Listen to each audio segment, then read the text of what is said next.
बाजारला जाण्याआधीची तयारी आज मी तुम्हाला दाखवते। तर श्री स्वामी समर्थ मंडळी, आपल्याला कुरकुमच्या बाजारात जायचं होतं 4 ते 4:30 वाजता आणि मी घेतले गुलाबजामचे डबे भरायला। बरं, मी डबे भरते म्हटल्यावर दादूने मदत नको का करायला? तो बघा 2 गुलाबजाम त्याच्यात राहिले होते डब्यात भरायचे, तर त्याने एक उचलून घेतला डिशमध्ये आणि खातही होता।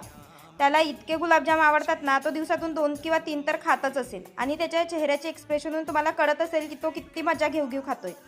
आपल्याला बाजारात जायचं होतं म्हणून संध्याकाळसाठी दादूसाठी खीर बनवली, आपल्यासाठी चण्यांची भाजी बनवून ठेवली। भाकरी बाजारातनं आल्यावर बनवणार आहे आणि एक एक्स्ट्रा गुलाबजाम राहिला होता, तो मीही खाऊन बघितला। खूप दिवसांनी खाल्ला पण इतका छान झाला होता ना, खूपच छान।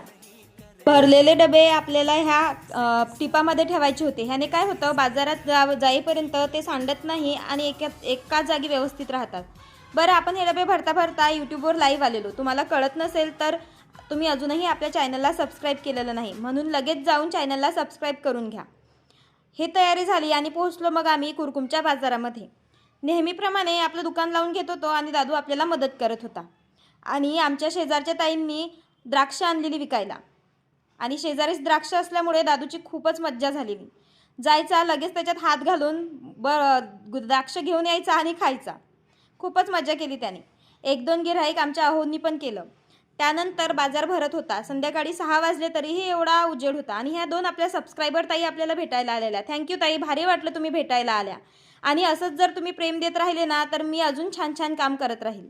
हे 2 दादाही आलेले आपले गुलाबजाम घ्यायला। त्यानंतर मी गिऱ्हाईकी करत होते आणि अजून संध्याकाळ व्हायचीच होती।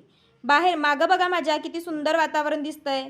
मग बाजार संपल्यानंतर आम्ही गेलो घरी भाजीपाला आणायला आणि थोडा भाजीपाला खरेदी करून घरी आलो दोघं मायलेकं। घरी आल्यानंतर आपल्या भाकरी बनवायच्या राहिल्या होत्या। आता यालाच खरं स्ट्रगल म्हणतात।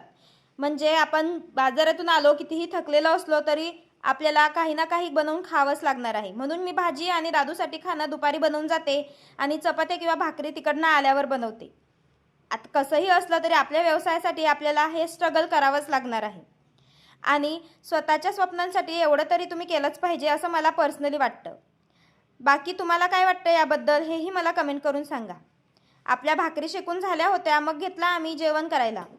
मस्त सॅलेड कापून घेतलं, काकडी, कांदा आणि लिंबू आणि भाकरी आणि भाजी।